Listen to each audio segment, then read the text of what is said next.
So in this second episode, I'm going to have a conversation with Ivana and Charlotte about Raise Changemakers, what it is, what is that curriculum, what does it include, and how did they put this together. You are going to be hearing lots of interesting insights into how you can parent your kids based on their age, based on the developmental phase they are in, and how it all can be very naturally and very easily connected with the environment and sustainability. Ivana and Charlotte, warm welcome to the Hempy Place collection. I'm really happy and very grateful that you came to join the Hempy Talks and to engage in this conversation. A few months ago it was when I connected with Ivana, and I learned about Raise Changemakers and how you are weaving in the Sustainable Development Goals of the UN into a curriculum that can be something interesting for organizations, companies, parents potentially, and helping them in the process of raising those change makers and really changing mindsets. So I got also excited, and now I am very happy to meet you, Charlotte, in person and have you here as well, and learn more about it, learn more what you are up to. So as a start question, as an introductory round, I will ask you to please tell me and tell everybody else who is listening to this podcast about who you are as a person and what really drives you to create a community that is about changing mindsets, that is about sustainability and implementing this into daily practices. And it's especially an interesting question for me to hear the answers to, knowing that both of you are parents and both of you are actually in the process of shaping those little mindsets and getting and raising more awareness around environmental issues. So who are you? Please tell us. Thank you very much for having us. It's really a pleasure to be part of your talks that I believe are very much aligned with how we see the process of changing and shaping minds of young children, educators and parents. I'm Ivana Bernovic from Raise Changemakers. I am a sustainability specialist. I worked for the UN for over 12 years. I'm also a mindfulness and yoga teacher and an author, children's author on sustainability. I wrote a series of books on sustainability. I'm also a mom of 2 toddlers and a stepmom. And I simply chose to start creating change from the ground up. I believe my work at the UN, at the high level, institutional level, exposed me to the disconnect between the way we discuss sustainability at the global level and how we understand it, and the way it's understood in the world by people who are not necessarily in touch with this kind of debates. Even in schools and educational systems, I do not see the reflection of how we define sustainability today. And that was my biggest motivation, starting with my children, really to start driving that conversation in a simple and easy way to bring the change in behavior and change in seeing how the world will evolve if we have our children and parents and educators on board, really understanding completely what sustainability is all about. Thank you, Beatrix, so much for inviting us to your beautiful space here. It's really wonderful to be here. And I am Charlotte. I'm a Montessori educator and a mother of 2.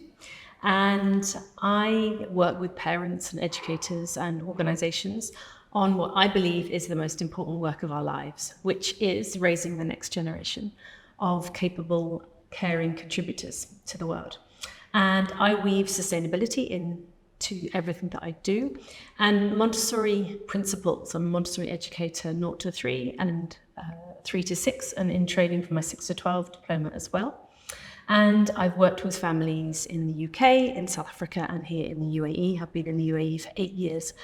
And weaving sustainability is really easy for a Montessori educator because the whole pedagogy, the whole framework of Montessori is based around looking after oneself, looking after the community of others around us, and looking after the environment.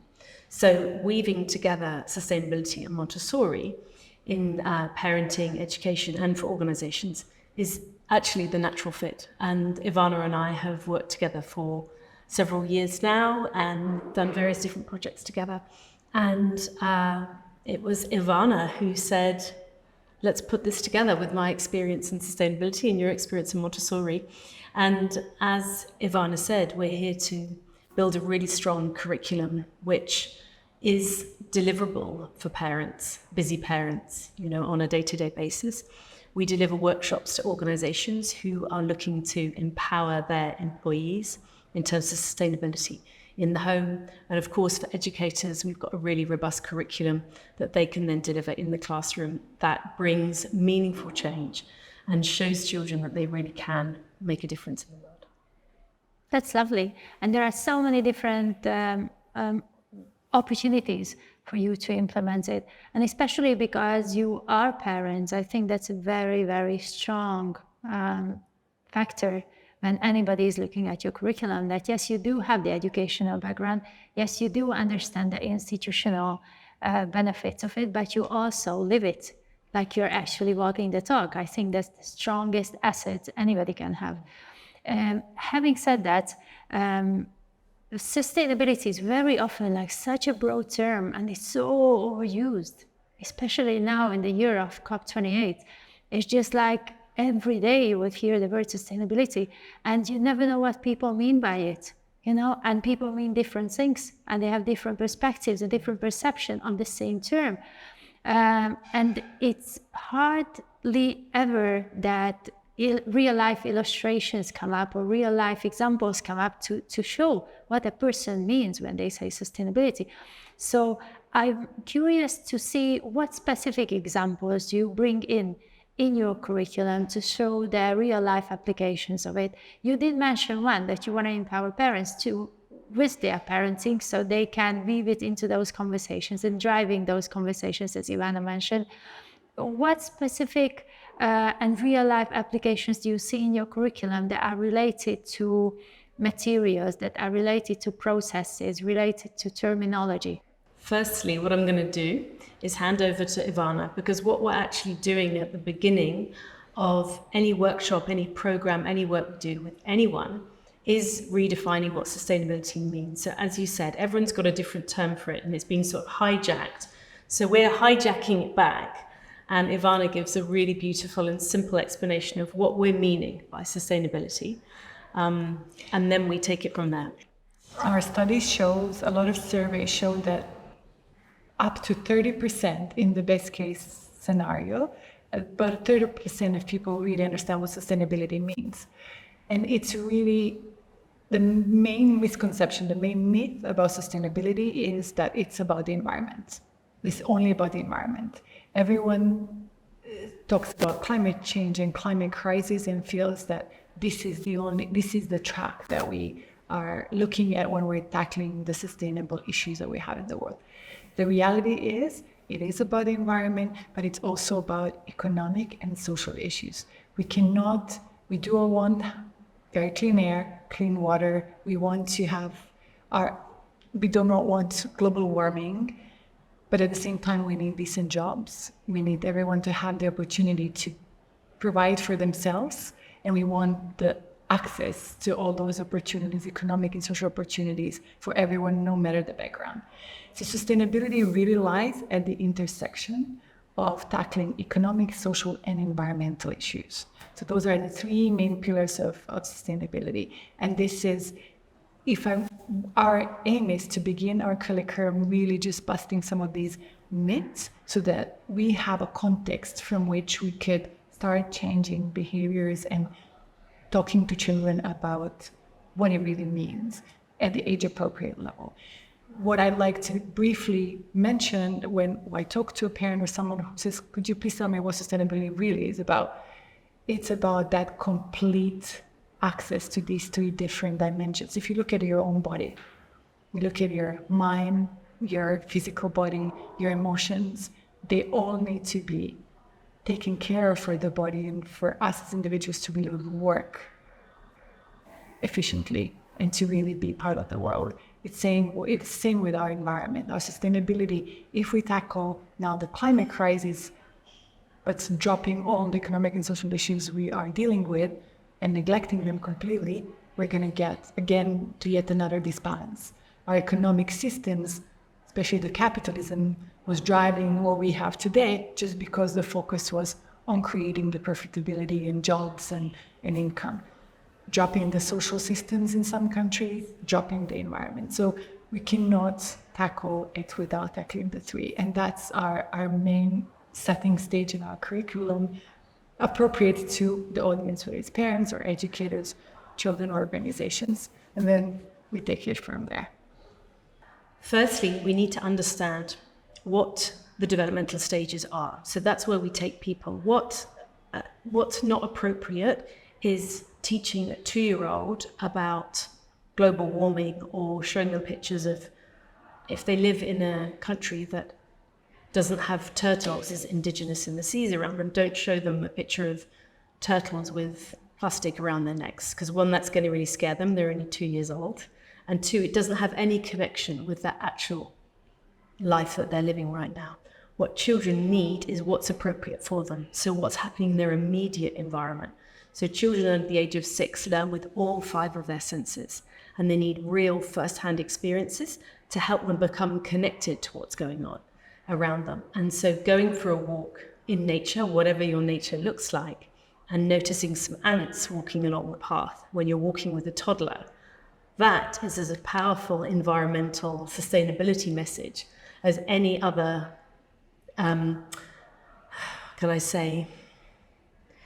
anything extreme that we want to show them.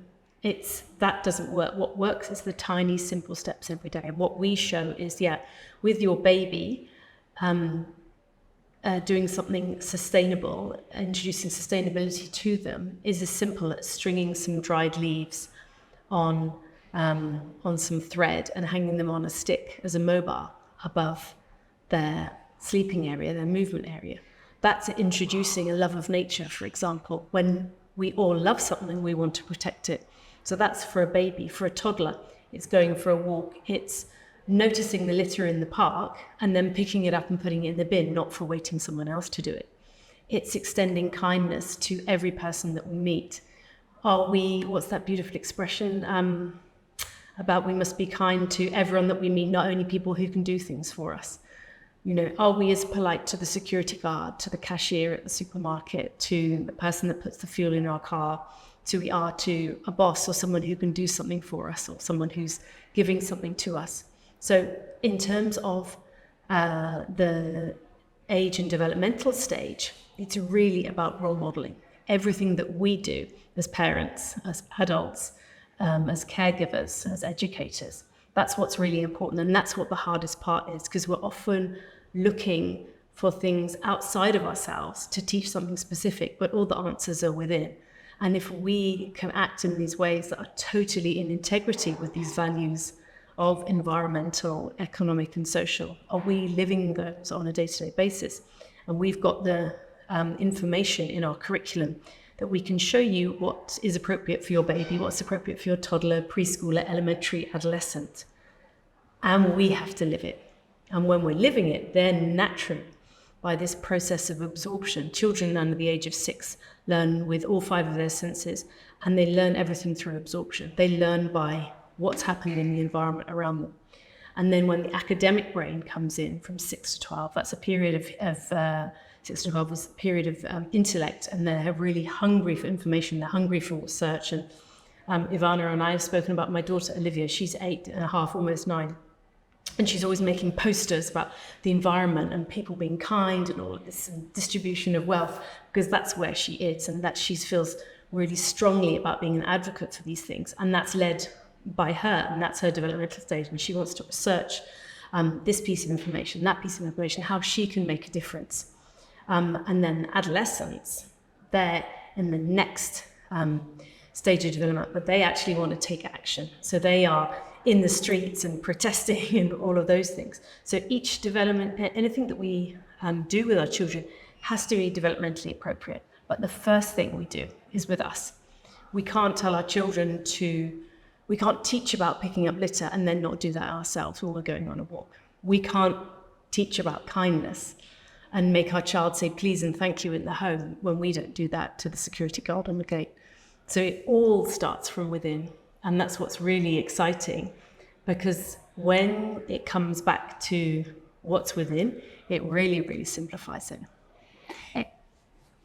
And just to add to what Charlotte was saying, just extending that kindness and mindfulness towards the environment, in addition to taking care of ourselves and the people around us, is also a very critical part of the curriculum. We mentioned the materials and how do we weave everything into.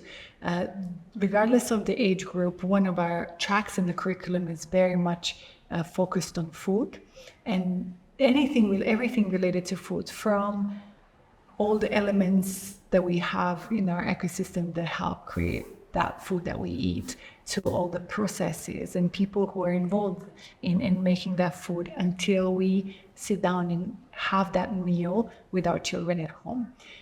We are looking into weaving the entire curriculum with the foundation of mindfulness to everything we do. Like when we go to nature, exercises and little things we can do just to bring presence to children and to first of all, we bring presence to the space. When we're in nature, we interact with everything we see in nature, engage all the senses, and have children pick up on what that means. It's just breathing the air, appreciating the flowers, touching the soil, touching the earth, and then taking it on to talk at the age-appropriate level about what happens with the food that we eat, what nourishes it, then really play with the texture of soil, of water, understanding the air.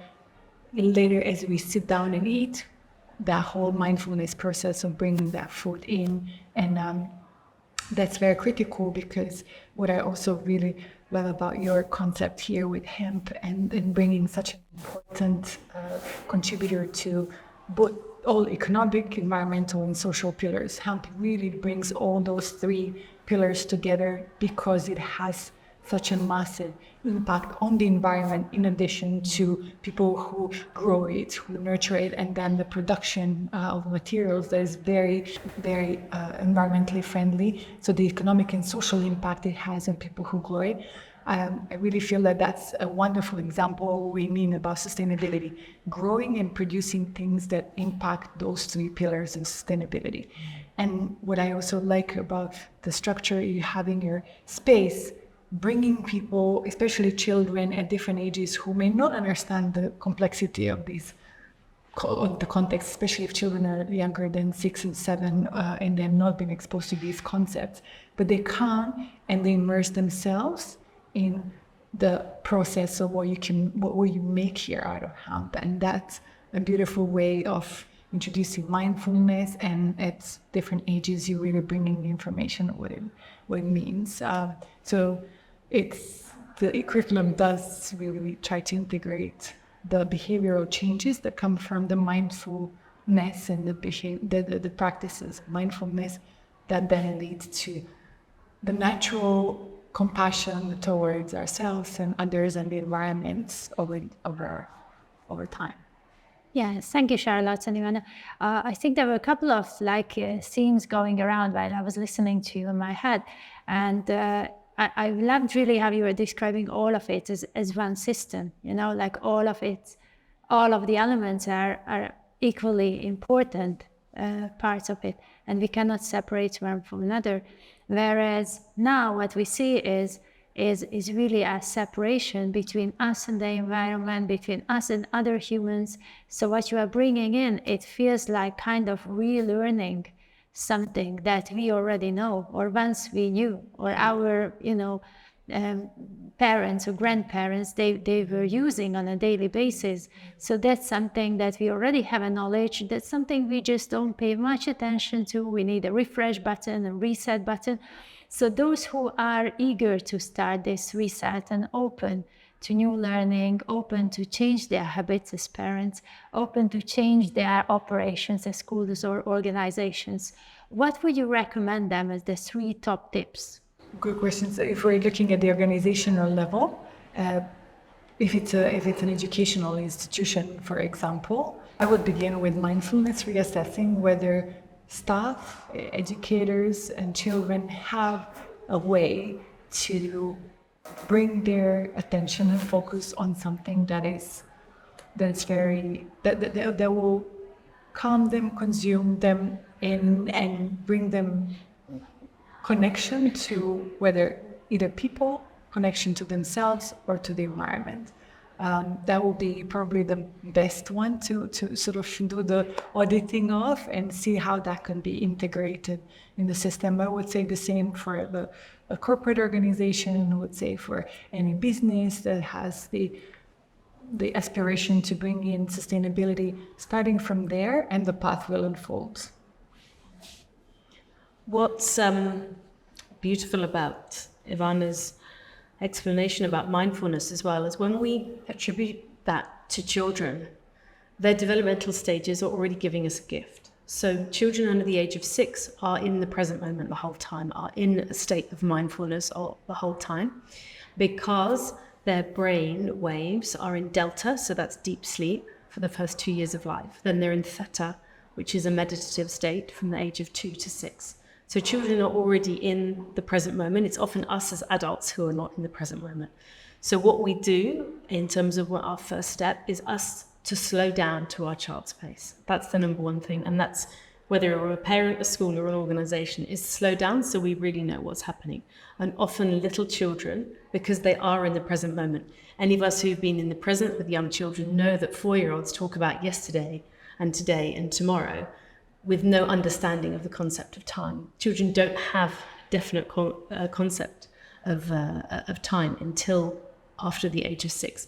So the developmental stages give us this gift anyway. So with young children, mindfulness, they actually can show us so much more than we can ever show them about mindfulness. And as you said, about exploring in the soil, feeling the sand between our toes, little children do these things naturally.